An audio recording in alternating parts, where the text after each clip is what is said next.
এই তুমি পার্টিতে যাচ্ছ না কেন? আমি না, আমরা যাওয়ার কথা। চলো, দেরি হয়ে যাচ্ছে। আমার না মাথাটা প্রচুর পেন করতেছে, আমি না যেতে পারবো না আজকে পার্টিতে। তুমি একা যাও না। এটা কোনো কথা বললা তুমি? তোমার জন্য আমি অ্যাপ্লিকেশন দিয়ে অফিস থেকে ছুটি নিছি। এখন যদি তুমি না যাও, আমি একলা একলা গিয়ে কি করবো? মামা বলেন তো। আমি বুঝতে পারছি, কিন্তু মামা কি করব এখন? তো আমার মাথাটা প্রচুর ব্যথা করতেছে, ও বুঝতেছে না, একটু বলেন না। এই শোনো, নিচে গাড়ি পার্ক করা আছে, গাড়ির মধ্যে বসবা, সুন্দর মতো ওইখানে যাবা, কিচ্ছু হবে না। চলো। আরে ভাগনা, তুই বুঝছিস না কেন? বৌমার মাথা ধরেছে। এই অবস্থায় তুই যদি এই লোকজনের মধ্যে ওকে নিয়ে যাস, আর যদি সেন্সলেস হয়ে যায়, তাহলে একটা কেলেঙ্কারি কাণ্ড ঘটে যাবে না? ও বাসায় থাকতে চাই, বাসায় থাক, আমি আছি। আচ্ছা ঠিক আছে, বাসার মধ্যে তুমি বসে রেস্ট করো, আমি না হয় একাই গেলাম। এখন না গেলেও কেমন দেখা। মামা, আমি তাহলে পার্টিতে অ্যাটেন্ড করি, তুমি একটু ইভার দিকে খেয়াল রেখো, ঠিক আছে? কোনো চিন্তা করিস না, আমি আছি না। ঠিক আছে।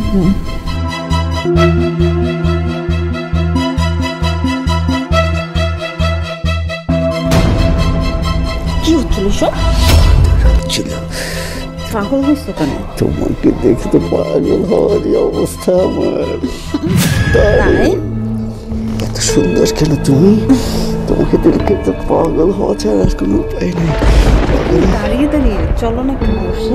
কোথায় বলবো?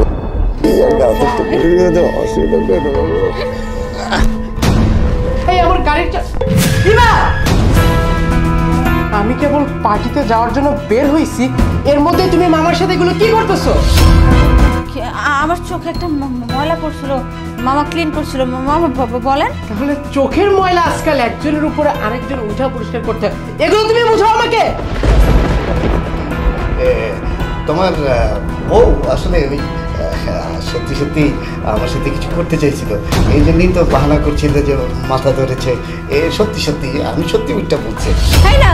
তোমার মামা মিথ্যা কথা বলতেছে। আপনি মিথ্যা কথা কেন বলছেন?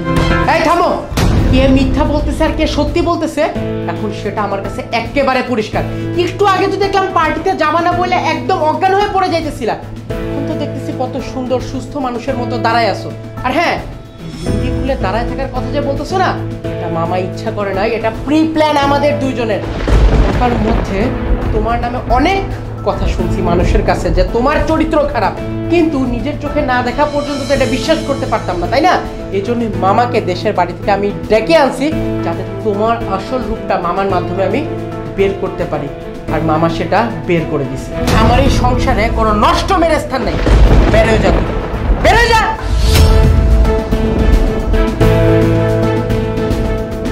মামা, অনেক ধন্যবাদ আপনাকে।